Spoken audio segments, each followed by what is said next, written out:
जय हिंद प्यारे बच्चों। आज हम इस वीडियो में कक्षा 6 की हिंदी की नई पाठ्य पुस्तक मल्हार के पाठ नंबर 12 जिसका नाम है हिंद महासागर में छोटा सा हिंदुस्तान, उसके प्रश्न उत्तर और गतिविधियां करेंगे। यह यात्रा वृतांत रामधारी सिंह दिनकर द्वारा लिखित है, यानी कि रामधारी सिंह दिनकर जी ने ईश्वर लिखा है। इस यात्रा वृतांत में लेखक ने यानी कि रामधारी सिंह दिनकर जी ने मॉरिशस दौरे का वर्णन किया है। इसमें लेखक ने नैरोबी के नेशनल पार्क में सिंहों यानी कि शेरों को देखने का अपना अनुभव विस्तार से बताया है। उन्होंने सिंहों के शिकार की प्रवृत्ति और हिरण को बचाने के प्रयासों का भी बड़े बखूबी वर्णन किया है। इसके बाद लेखक मॉरिशस पहुंचते हैं और वहां की भारतीय संस्कृति और लोगों के बारे में विस्तार से इस पाठ के माध्यम से हमें बताते हैं और उन्हें ऐसा लगता है कि वे एक छोटे से हिंदुस्तान में आ गए हों। उन्होंने मॉरिशस में हिंदू धर्म और त्योहारों, खासकर शिवरात्रि के उत्सव का भी वर्णन बड़े उत्साहपूर्वक किया है। आइए अब इस पाठ के हम गतिविधियां और प्रश्न उत्तर करें। पहला है मेरी समझ से कि नीचे दिए गए प्रश्नों में से जो सबसे सटीक उत्तर होगा उसके सामने स्टार बनाना है। तो पहला प्रश्न यह है कि हिरण समूह में क्यों खड़े थे। तो इसका उत्तर यह है कि भागने पर उन्हें सिंह के आक्रमण का डर था, इसलिए वो समूह में खड़े थे। ठीक है, दूसरा देखो बेटे। दूसरा, मॉरिशस छोटे पैमाने पर भारतवर्ष ही है, कैसे? क्योंकि इसमें बताया गया है कि भारत की बहुत सी विशेषताएं वहां पर दिखाई देती है, यानी कि मॉरिशस में दिखाई देती है, इसलिए छोटे पैमाने पर भारतवर्ष नजर आता है। इसका 4 ऑप्शन होगा। ठीक है, पहले पे के सामने स्टार बनाना है और दूसरे के 4th के सामने स्टार बनाना है। ठीक है, अब इसमें पूछा गया है कि आपने जो उत्तर चुने हैं क्यों चुने हैं, कारण बताइए। तो पहले का उत्तर यह है कि हिरन और जिराफ जैसे शाकाहारी जानवर जो मांस नहीं खाते अक्सर एक दूसरे को शिकार यानी कि शेरों से बचने के लिए झुंड में यानी सतर्कता बरतनी पड़ती है, झुंड में रहते हैं, जिससे वो इनका शिकार होने से बच जाए। दूसरा इसलिए मैंने चुना क्योंकि अधिकतर मॉरिशस की जो भारतीय संस्कृति है वो बाहर से ही है और भारत से बिल्कुल मैच खाती है, मिलती है, और अधिकतर वहां पर भारतीय लोग ही हैं। ठीक है, और उनके जो वहाँ के मंदिर है, उत्सव है, पारिवारिक मूल्य, वे सभी परंपराएं भारत जैसी दिखाई देती है जो भारत में प्रचलित है, इसलिए भारत का ही एक छोटा सा रूप मॉरिशस को माना गया है। ठीक है बेटे, आगे देखो पंक्तियों पर चर्चा। इसमें बताना है आपको कि भारत में बैठे बैठे हम यह नहीं समझ पाते कि भारतीय संस्कृति कितनी प्राणवती और चिरायु है, किंतु मॉरिशस जाकर हम अपनी संस्कृति की प्राणवत्ता का ज्ञान जो है आसानी से प्राप्त कर लेते हैं। तो इसमें हमें बताना है कि जो भारतीय संस्कृति है वो कितनी पुरानी है, कितनी प्राणवती है, लोग इसे जीते हैं और कितने समय से चली आ रही है। ठीक है ना। तो इसका हमें उत्तर देंगे कि कुशल नाविक जो होते हैं, जो प्रतिकूल परिस्थितियां होती है उसमें ही कुशल नाविकों की पहचान होती है। धारा की दिशा में तो साधारण नाविक भी नाव की संचालन कर लेते हैं, यानी कि नाव को चला लेते हैं, लेकिन जो कठिन समय में कठिन परिस्थितियों में चलाई वही कुशल नाविक होता है। ठीक इसी प्रकार से भारत में रहते हुए भारतीय संस्कृति का अनुपालन करना आसान है। यहाँ इसके लिए उपयुक्त वातावरण है। भारत में तो है, भारत में लोग रहते हैं, भारत में संस्कृति का अनुपालन करते हैं, उसके अनुसार अपने व्यवहार में लाते हैं। यह अपनी संस्कृति के प्रति निष्ठा बनाए रखना सहज है, किंतु मॉरिशस जैसे दूरस्थ या दूर जैसे देशों में अपनी संस्कृति को अक्षुण्ण रखना आसान नहीं है।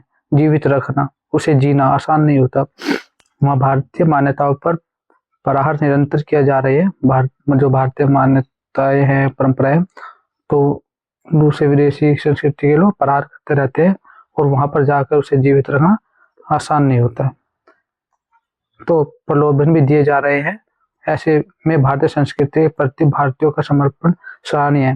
भारतीयों को सांस्कृतिक विशेषताओं के सामने सरल प्रलोभन तुच्छ नजर आते हैं। ये भारतीय संस्कृति की प्राणवत्ता यानी जीवित रखने की इच्छा की पहचान है। तो इसमें पंक्तियों में माध्यम से मैं समझने का प्रयास किया गया है कि भारतीय संस्कृति मॉरिशस की धरती पर पुष्पित और पल्वित होने में सफल रही। क्योंकि भारतीय लोगों ने अपनी संस्कृति यानी अपनी जड़ों को नहीं छोड़ा और भारतीय संस्कृति को भी वहां पर ले जाकर ज्यों का त्यों पालन किया। आगे देखो बेटे, सोच विचार के लिए इसमें बताना पसंद दिए गए हैं। अब इनके उत्तर हम देंगे। जैसे पहले का है, नैरोबी का नेशनल पार्क चिड़ियाघर नहीं है। नेशनल पार्क और चिड़ियाघर में क्या अंतर है, बताना है कि जो नेशनल पार्क और चिड़ियाघर है उनमें क्या अंतर होता है। तो अंतर आप इस तरह से लिखेंगे, चिड़ियाघर कृत्रिम स्थान जहाँ जानवर पिंजरों या बाड़ों में मनोरंजन के लिए रखे जाते हैं, पिंजरे में रखे जाते हैं, खुला नहीं छोड़ा जाता। वही नेशनल पार्क में जो प्राकृतिक क्षेत्र है जहाँ जानवर स्वतंत्र रूप से रहते हैं और प्राकृतिक रूप से वातावरण में अपना शिकार करते हैं, ठीक है, इनमें ये अंतर है। ठीक है, वहां पर उन्हें बंदी नहीं बनाया जाता, पिंजरे में नहीं रखा जाता, इसलिए ये अंतर है। आगे देखो,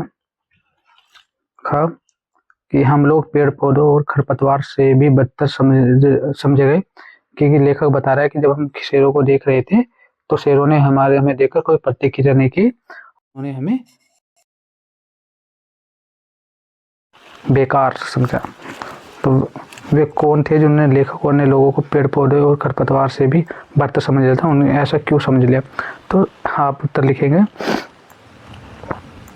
कि नैरोबी नेशनल पार्क के सिंगों यानी शेरों ने लेखक और उसके पर्यटक साथियों को पेड़ पौधे और खरपतवार से भी बदतर समझा था। मानव जाति के प्रति उनकी उपेक्षा का भाव स्वाभाविक ही था, वो उन पर ध्यान नहीं दे रहे थे कि मानव भी यहाँ पर हैं। हम मानव प्रतिक्षण अपने आनंद के लिए उनकी सरद और शांति दोनों भंग करते हैं, किनकी, जानवरों की, पशुओं की, जबकि पेड़ पौधे और खरपतवार उनकी दिनचर्या को सुखद बनाते हैं, आनंद में बनाते हैं जिनमें वो रहते हैं। तो अगला प्रश्न देखो, मॉरिशस की असली ताकत भारतीय लोग ही हैं। पाठ में इस कथन के समर्थन में कौन कौन सा तर्क दिए गए हैं। तो आप उत्तर लिखेंगे कि जीवन की 3 मूलभूत आवश्यकताएं होती है, रोटी, कपड़ा और मकान।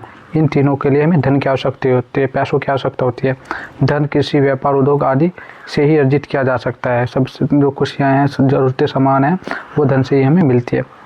वो मतलब ईंख की खेती और चीनी के उद्योग, ये ईंख है बेटे, ईंख की खेती और चीनी के उद्योग को मॉरिशस का प्रमुख उद्योग बनाने में भारतीयों की अहम भूमिका बताई गई है।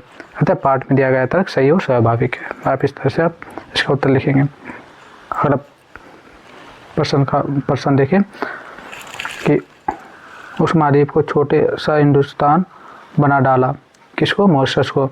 बाहर से गए लोगों ने मॉरिशस को हिंदुस्तान जैसा कैसे बना दिया। तो आप इसका उत्तर लिखेंगे, भारतीयों ने मॉरिशस को सांस्कृतिक रूप से एक छोटा सा हिंदुस्तान बना दिया है। इसका सर्वप्रथम कारण है वहाँ की कुल जनसंख्या 67 यानी 67% लोग जो है वो भारत के मूल के ही हैं, तो वहाँ पर जो जाकर बसे हैं। दूसरा कारण है कि यहाँ की पूजा पद्धति, मान्यताएं, रहन सहन, पहनावा, व्यवहार, धर्म, जो परंपराएं हैं, वो भारतीय जो संस्कृति है वो एकदम भारतीय जैसी ही है, यानी प्रतिबिंब सी लगती है।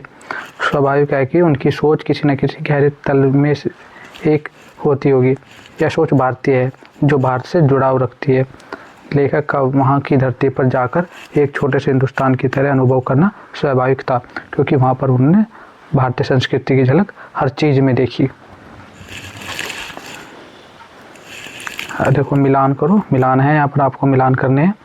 अब इसमें मिलाना पहले का क्या होगा, स्तंभ ए और स्तंभ 2, इनमें आपस में मिलान करने। जैसे अफ्रीका क्या है, अफ्रीका जो है एशिया महाद्वीप के बाद दुनिया का सबसे बड़ा महाद्वीप है। सबसे बड़ा महाद्वीप एशिया है इस दुनिया में, दूसरा साउथ अफ्रीका।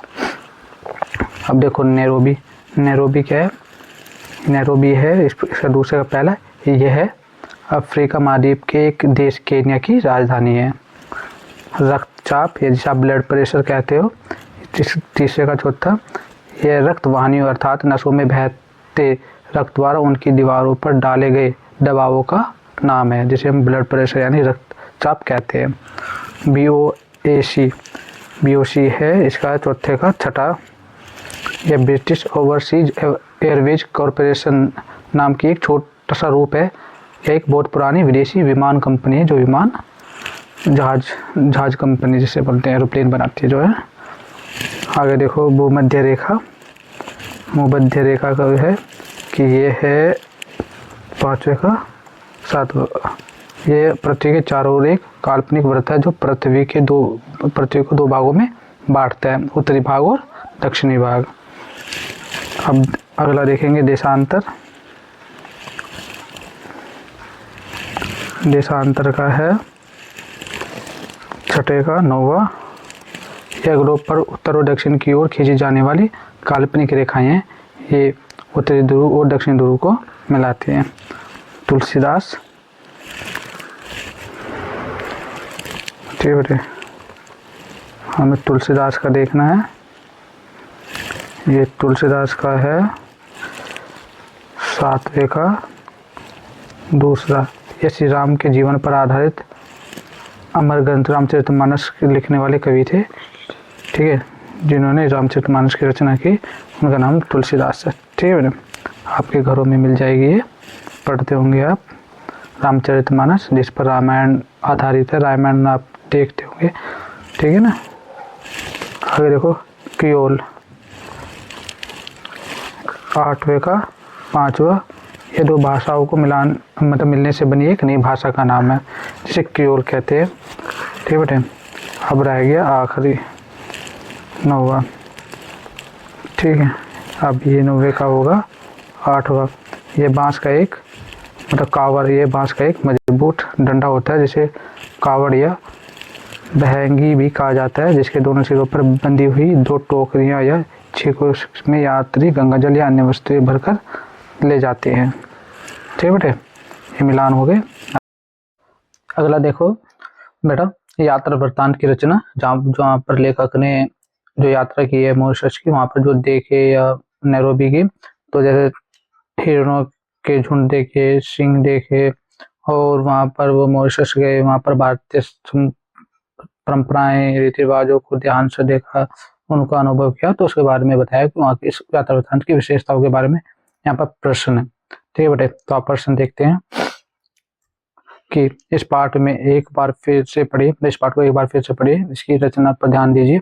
आपको जो विशेषताएं दिखाई देती हैं इस पाठ में, उनमें आपस में साझा कीजिए, आपस में बात करनी है और फिर से लिखना है। तो आपको कौन कौन सी विशेषताएं हैं इस तरह इसमें होंगी, आप यहाँ पर देखें। इस पाठ की प्रमुख विशेषताएं हैं। पहली, लेखक ने सिंहों से मुलाकात का वर्णन किया है, वहां पर उन्होंने शेर को देखा तो उसके बारे में बताया है। दूसरा, लेखक द्वारा सिंहों और हिरणों के झुंड की गतिविधियों का वर्णन किया है कि किस तरह से शेरों ने हिरणों के झुंड पर आक्रमण नहीं किया, यानी शिकार नहीं किया, तो उसका गतिविधि है उसके बारे में बताया। लेखक के द्वारा मॉरिशस की भौगोलिक स्थिति का वर्णन किया है, वहां पर कितने लोग भारतीय रहते हैं, वो हिंद महासागर में छोटा सा द्वीप है, उसकी लंबाई चौड़ाई, उसके बारे में, ठीक है। और एक लेखक के द्वारा शिवरात्रि का वर्णन बड़े ही मार्मिक तरीके से किया गया है, जो भारतीय परंपरा से या भारतीय संस्कृति से जुड़ा हुआ है। आगे देखो अनुमान या कल्पना। तो पहला है का, मॉरिशस वह देश है जहाँ बनारस भी है, गोकुल भी है और ब्रह्मस्थान भी है। तो मॉरिशस में लोगों ने गली मोहल्लों के नाम इस तरह के क्यों रखे होंगे, आपको उत्तर देना है। आप इसका उत्तर इस प्रकार दे सकते हैं कि भारतीयों की जनसंख्या अधिक होने के कारण वहाँ पर भारतीय की जो जनसंख्या वो अधिक है, वहाँ भारतीय लोग अधिक है। भारतीय धार्मिक होने के कारण भारतीयों का धार्मिक होना, देश प्रेम की भावना और अपनी आस्था और परंपरा के प्रति अटूट विश्वास जो वहाँ पर लोग करते थे, रखते थे, इसलिए, ठीक है बेटे। आगे देखो अगला देखते हैं। कोई 7-8 सिंह लेटे या सोए हुए थे और उन्हें घेर कर 8-10 मोटर गाड़ी खड़ी थी देखने के लिए, ठीक है। इसमें आप बताएंगे कि आपने पढ़ा है कि केन्या का जो राष्ट्रीय पार्क है जो पर्यटक से भरा रहता है, पर्यटक यानी कि जो टूरिस्ट आते हैं देखने के लिए, जानवरों को घेर कर देखते हैं, घेर कर खड़े हो जाते हैं, उन पशुओं पर कोई प्रभाव नहीं पड़ता। इसका उत्तर भी बताया। इसमें आप बता सकते हैं राष्ट्रीय पार्क में बंदरों सिंहों का व्यवहार भी बदल गया है, अब पहले जैसा व्यवहार नहीं रहा, ठीक है। तो उसका जिक्र यहाँ पर लेखक ने क्या है कि पेड़ पौधों पर खरपतवार समझा सिंहों ने, उन्होंने देखकर कोई प्रतिक्रिया नहीं की, न कोई गतिविधि की। तो आप यहाँ पर इस तरह से बता सकते हैं। देखो बेटा, हिरन का एक झुंड दिखाई पड़ा जिनके बीच एक जिराफ बिल्कुल बेवकूफ की तरह खड़ा था। सिंह के आसपास होने के बाद भी जिराफ क्यों खड़ा रहा होगा, आपको बताना है इसका उत्तर। इसका उत्तर होगा कि जो हिरन के झुंड के साथ जो खड़ा था जिराफ, वो भी झुंड में इसलिए खड़ा था कि शेर से बचने के लिए, अगर वह उससे झुंड से अलग हो जाता है तो शायद शेर उसका शिकार न कर ले। तो सभी है ना सुरक्षित महसूस करते हैं झुंड में। तो जैसे हिरन के झुंड के बीच सुरक्षित महसूस करने के कारण, जिराफ का स्वयं पर विश्वास होने के कारण, या जिराफ सिंह से भागकर दूर नहीं जा सकता था, इस कारण भी वह वहां पर खड़ा था। आमतौर पर शेर, हिरन और जिराफ में से शिकार के लिए पहले हिरन का चुनाव करते, तो उसे यह भी हो सकता है कि उसे डर नहीं था शेर का, जिराफ को। ठीक है बेटा, आगे देखो। घा मॉरिशस के मध्य में एक झील है जिसका संबंध हिंदुओं ने परियों से बैठा दिया है, और उस झील का नाम अब परी तालाब हो गया है। उस झील का नाम परी तालाब क्यों पड़ा होगा, आपको बताना है। तो आप बताएंगे किस तरह से पड़ा होगा। उस झील का नाम परी तालाब इसलिए पड़ा होगा क्योंकि यह स्थान इतना सुंदर है कि ऐसा प्रतीत होता है कि यहाँ परियां वास करती होंगी, यहाँ पर परियां रहती होंगी, यहाँ परियां आती जाती रहती होंगी, इस तरह से। यह हिंदू मान्यताओं से संबंध जोड़ने की जो मानसिकता है, उसके कारण भी इसका नाम परी तालाब पड़ा होगा। अगला प्रश्न देखो। देखो बेटा, आपको यह जानकर आश्चर्य होगा कि लगभग 50 साल पहले परी तालाब का नाम बदलकर गंगा तालाब कर दिया गया है। मॉरिशस के लोगों ने यह नाम क्यों रखा होगा, तो आप इस तरह से आपस में चर्चा कर सकते हैं कि भारत में की सबसे पवित्र जो नदी है वो गंगा नदी है, तो गंगा नदी से नाम जोड़ने के कारण इसलिए रखा होगा। दूसरा, भारतीयों की गंगा नदी में आस्था अधिक है, तो इस कारण रख दिया होगा। ठीक है बेटा, आगे देखो। शब्दों की बात, यहाँ पर शब्दों की बात है, संज्ञा के स्थान पर शब्द लिखने हैं। ठीक है, जैसे हिरन ने ताड़ लिया कि उन पर सिंहों की नजर पड़ रही है, अतः वे चरना भूलकर चौकन्ने उठे। तो इन पंक्तियों में रेखांकित शब्द पर ध्यान कीजिए, मतलब इसमें है जो संज्ञा शब्द है, जैसे हिरन हुआ, सिंह हुआ। ठीक है, आगे देखो। तो इन वाक्यों में ये शब्द किन के लिए उपयोग किए गए हैं, ये शब्द हिरन के लिए उपयोग में लाए गए हैं। आप जानते हैं कि हिरन या एक संज्ञा शब्द है, जो शब्द संज्ञा शब्दों के स्थान पर प्रयोग में लाए जाते हैं, उन्हें सर्वनाम कहते हैं। यानी कि सर्वनाम की परिभाषा भी आपको मालूम होगी, जो शब्द संज्ञा शब्द के स्थान पर प्रयोग किए जाते हैं उन्हें सर्वनाम कहते हैं। क्या कहते हैं बेटे उनका? सर्वनाम। ठीक है, जैसे सर्वनाम या हिरन, या तो हिरन हो गया संज्ञा, सॉरी, और उन क्या हो गया, उन पर सर्वनाम। ठीक है ना, वे सर्वनाम। ठीक है, उनके सर्वनाम। तो इनके जगह संज्ञा शब्दों की जगह ये शब्द प्रयोग किए जाते हैं। अब नीचे दिए वाक्य में सर्वनाम शब्द को पहचानिए और नीचे रेखा खींचिए। जैसे यहाँ पर दे रखा है, हाँ, बच्चे हाफ पैंट पहन सकते हैं लेकिन गांधी टोपी उस दिन उन्हें भी पहननी पड़ती है, तो उन्हें सर्वनाम है। क्या है? सर्वनाम। आगे देखो, दूसरा देखो, भारतीयों ने अत्याचार तो सही लेकिन प्रलोभन को ठुकरा दिया, वे सर्वनाम है। अपने धर्म पर डटे रहे और जिस द्वीप में भगवान ने उन्हें सर्वनाम में भेज दिया था, उस द्वीप पर उन्होंने सर्वनाम में छोटा सा जुसार बना डाला। ठीक है,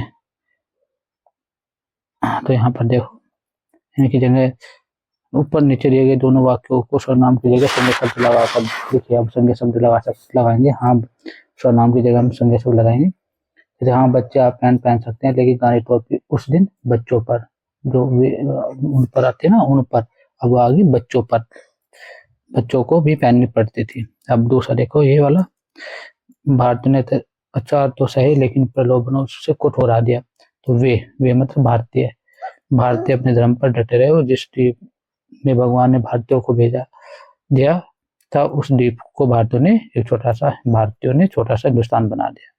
उन्होंने भेजा था, उन्होंने क्या बना दिया, भारतीयों ने। ठीक है बेटे, आगे देखो, पहचान पाठ के आधार पर इस यात्रा वृत्तांत में बेटे देखो, इस यात्रा वृत्तांत में 3 देशों के नाम दिए गए हैं, भारत, केन्या और मॉरिशस। पुस्तकालय या कक्षा में उपलब्ध मानचित्रों पर भारत को तो आप सरलता से पहचान लेंगे, तो उसमें हमें केन्या और मॉरिशस को पहचानना है। तो आप है ना नेट पे देख सकते हो उसका उत्तर, इनका मानचित्र किस तरह का होगा। जो केन्या है वो साउथ अफ्रीका अफ्रीका महाद्वीप में है, तो उसमें आप केन्या देश देख सकते हो। भारत को आप देखते हो, भारत तो है ही जिसमें हम रहते हैं। ठीक है, मॉरिशस देख सकते हो, हिंद महासागर में है, एक छोटा सा द्वीप है, तो आप उसे पहचान सकते हो। वहां पर जाकर देखते होंगे, लाइब्रेरी में आप मानचित्र देख सकते हो, आप अपने सामाजिक अध्यापक से भी पूछ सकते हो उसका उत्तर। ठीक है, आगे देखो, पाठ से आगे आपकी बात, वहां जो कुछ देखा वह जन्म भर भी कभी नहीं भूलेगा। कि आपने कभी कुछ ऐसा देखा या सुना पढ़ा है जिसके बारे में आपको लगता है कि आप उसे कभी नहीं भूल सकते, उसके बारे में अपने समूह में बताइए। आपने चर्चा करनी है, बताना है कि जो आपने ऐसी यात्रा की हो या कोई ऐसा जानवर देखा हो या ऐसी कोई घटना घटित हुई हो आपके जीवन में जिससे आप भूल नहीं सकते, आपको बार बार याद आती है, तो उसके बारे में आप जिक्र कर सकते हैं, चर्चा कर सकते हैं। देखेंगे, हमें अफ्रीका के शेरों से मुलाकात कर लेनी चाहिए। यहाँ पर मुलाकात शब्द का अर्थ है मिलना, लेकिन यहाँ मुलाकात शब्द का भाव है शेरों के पास से देखना, मिलना नहीं, शेरों के पास से देखना। इसलिए अपनी आंखों से देखना, सजीव देखना, भेंट करना आदि शब्दों का प्रयोग भी किया जाता है। अपनी बात को और अधिक सुंदर और अनोखा रूप देने के लिए शब्दों किस प्रकार के प्रयोग किए जाते हैं। ठीक है, शब्दों को, बातों को अधिक प्रभावित बनाने के लिए ऐसे शब्दों का प्रयोग किया जाता है।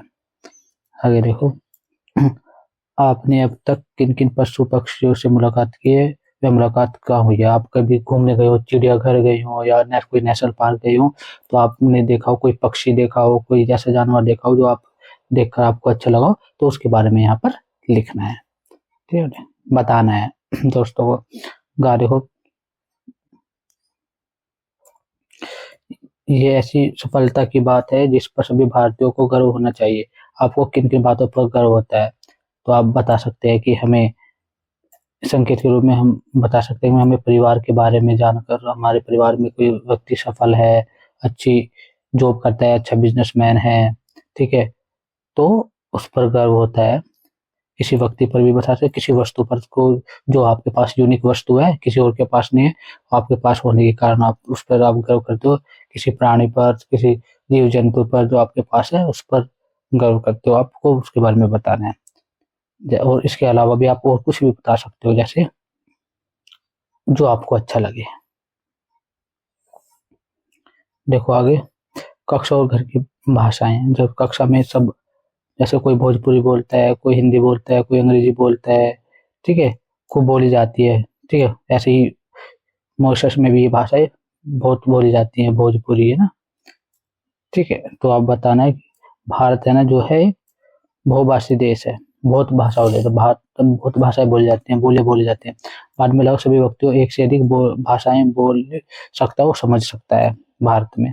तो आपको बताने हैं कि आप कौन सी भाषा बोल सकते हैं, समझ सकते हैं, अपने मित्रों में से कौन कौन सी भाषा बोल सकते हैं, समझते हैं, आस पड़ोस में से। ठीक है, एक तालिका दी गई है, तो इसमें आपको बताना है। ठीक है बेटे, जैसे कर्म आप लिख सकते हैं, जैसे यहाँ पर एक लिख के हिंदी लिख देंगे। ठीक है, मेरे मित्र जन भाषाओं को समझ सकते हैं, तो मित्र लिख सकते हैं, और जो भी और कुछ और घर के लोग भी लिख सकते हैं। ठीक है, ऐसे मेरे परिजन जिस भाषाओं को बोल सकते हैं, लिख सकते हैं, तो वो भी लिख सकते हैं हिंदी। यहाँ भी आप हिंदी लिख देंगे। ठीक है, और दूसरी भाषा आप बोल सकते हो अंग्रेजी। ठीक है, यहाँ भी अंग्रेजी लिख देंगे और यहाँ भी अंग्रेजी लिख देंगे। तीसरी भाषा अगर कोई बोलता हो तो भोजपुरी। ठीक है, भोजपुरी भी लिख सकते हैं, यहाँ भी लिख सकते हैं, यहाँ भी लिख सकते हैं। ठीक है, चौथी भाषा उर्दू हो सकती है। ठीक है, उर्दू लिख सकते हो आप यहाँ पर, यहाँ भी लिख सकते हो और यहाँ भी लिख सकते हो। पांचवे में पंजाबी, ठीक है, यहाँ भी लिख सकते हो। छठे में हरियाणवी, मतलब जो जहाँ पर रहता है, जिसको बात हो वो जानता है, बोलता है, लगता है, वो आप बना सकते हो ऐसे सारणी। अगर दो ही बोली जाती है तो दो ही लिख सकते हो, एक बोली जाती है तो एक ही लिख सकते हो। ठीक है, ऐसा नहीं है। ओके, आगे देखो।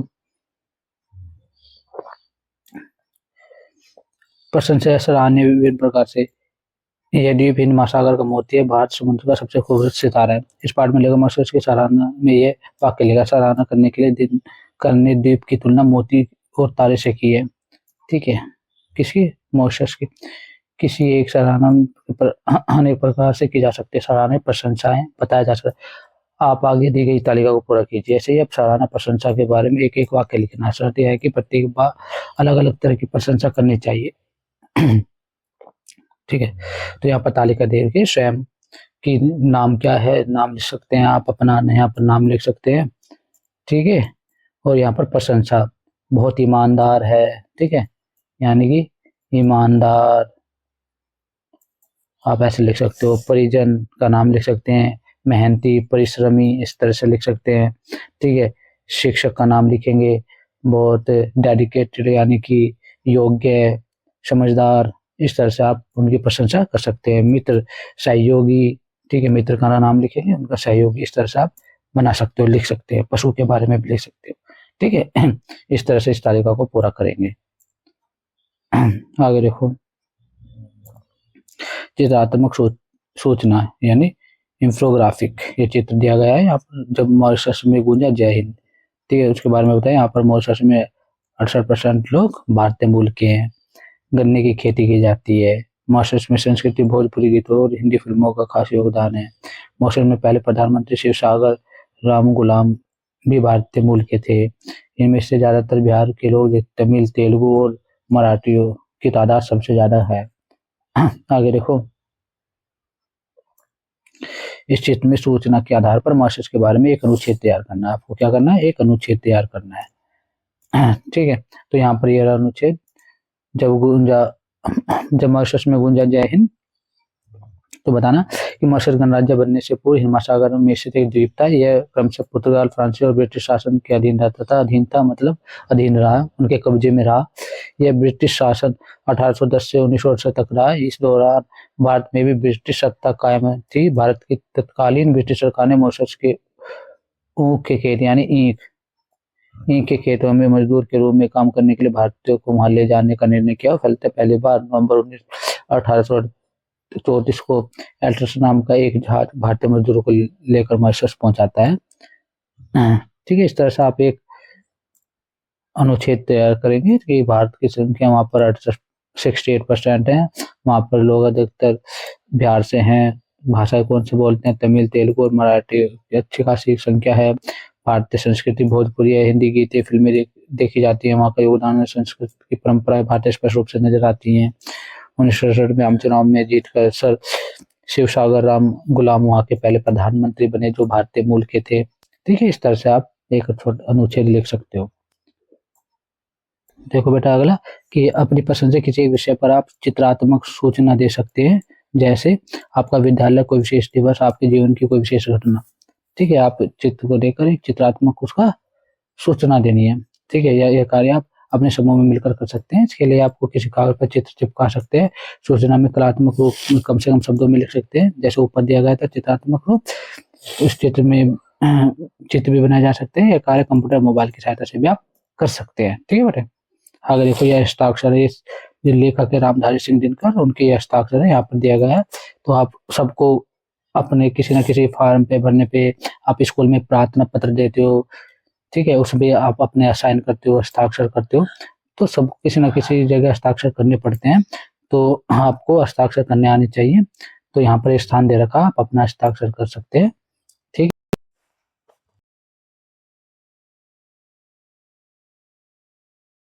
ठीक है, जैसे आप हिंदी में करते हो तो हिंदी में कर सकते हैं, इंग्लिश में करते हो तो इंग्लिश में कर सकते हैं। ठीक है, ठीक है, जैसे मैं अपने हस्ताक्षर कर सकता हूँ। ठीक है, ठीक है मैंने, ये मेरे हस्ताक्षर हैं। आप ऐसे ही अपने हस्ताक्षर कर सकते हैं, इंग्लिश में, हिंदी में, जैसा आपको अच्छा लगे, जिस भाषा में भी आप करते हो। आगे देखो, ये पत्र है कि यह दिनकर जी का ही लिखा हुआ एक पत्र दिया जा रहा है यहाँ पर, इसे पढ़ना है, उसके प्रश्न दिए गए हैं, फिर उसको उत्तर देने हैं। ठीक है, ये रहा नई दिल्ली से लिखा गया है पत्र। ठीक है, यहाँ पर डेट है, मान्यवर चतुर्वेदी जी, आपका कृपया पत्र मिला। मेरा स्वास्थ्य इधर बहुत गिर गया है और संयम के बावजूद तेज़ी से सुधर नहीं रहा है। मेरा चित्त अभी भी दबा हुआ है। ऐसे अवस्था में मैं 2 सप्ताह के लिए मॉरिशस जाना स्वीकार कर लिया है। 15 जुलाई को प्रस्थान करना है, लौटाना शायद 5 अगस्त तक होगा। आपके स्वास्थ्य की कामना करता हूँ, आपका दिनकर। ठीक है, जिस जगह आप बता गए यहाँ पर। आगे देखो, इसमें पहला है कि पत्र किसने लिखा। पत्र दिनकर जी ने लिखा, उत्तर ये होगा। पत्र किसे लिखा गया। पत्र चतुर्वेदी जी को लिखा गया। ठीक है, तीसरा पत्र किस तिथि में लिखा गया। 8 जुलाई 1967 ईस्वी को लिखा गया। पत्र किस स्थान से लिखा गया। पत्र दिल्ली से लिखा गया। दिल्ली के कहाँ से, सफदरजंग लेन यानी कि दिल्ली से लिखा गया। अब देखो अगला प्रश्न, पत्र पाने वाले के नाम से पहले किस शब्द का प्रयोग किया गया है। पत्र पाने वाले के नाम से पहले मान्यवर शब्द का प्रयोग किया गया है। आगे देखो अगला प्रश्न, लेखक ने अपने नाम से पहले अपने लिए क्या शब्द प्रयोग किया है। लेखक ने अपने नाम से पहले अपने लिए आपका शब्द लिखा है। ठीक है, उलझन सुलझाओ, ये उलझन है। इस तरह जहाज नैरोबी के 4 बजे शाम को उड़ा और 5 घंटे की निरंतर यात्रा के बाद वह मॉरिशस पहुंचा। जब वह रात के लगभग 10 बज रहे थे। कितने बज रहे थे, 10। 5 घंटे की यात्रा की लगातार और वो 4 बजे चला और वहाँ पर 10 बजे पहुँचा। ठीक है बेटे, जहाज नैरोबी से 4 बजे उड़ा तो 5 घंटे की उड़ान के बाद 9 बजे पहुंचना चाहिए था मॉरिशस, लेकिन वे लगभग 10 बजे पहुंचा। क्यों। तो इसका उत्तर है कि इसका कारण पता करने के लिए आप अपने शिक्षक के इंटरनेट की सहायता ले सकते हैं, लेकिन आपको वहाँ से नहीं पता चलता, तो हम बता रहे हैं। तो नैरोबी और मॉरिशस के मानक समय में लगभग 1 घंटे का अंतर है। जब नैरोबी में रात के 9 बजते हैं तो मॉरिशस में उस समय 10 बजते हैं, इसलिए वो 1 घंटा का फ़र्क दिखाई देता है। ठीक है बेटे, आगे देखो, यहाँ पर देखो ये 2 घड़ियाँ दी गई हैं। नीचे 2 घड़ियाँ चित्र हैं। एक भारत के समय दिखाया गया है भारतीय घड़ी, और दूसरी में दिखाया गया है मॉरिशस का समय, ये मॉरिशस वाली घड़ी।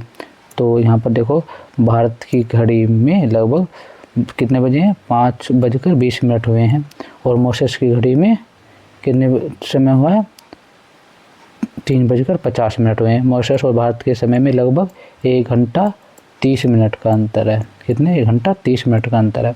भारत में पहले सूर्योदय होगा। ठीक है बेटे, अगली वीडियो में जल्दी मिलते हैं, तब तक के लिए जय हिंद।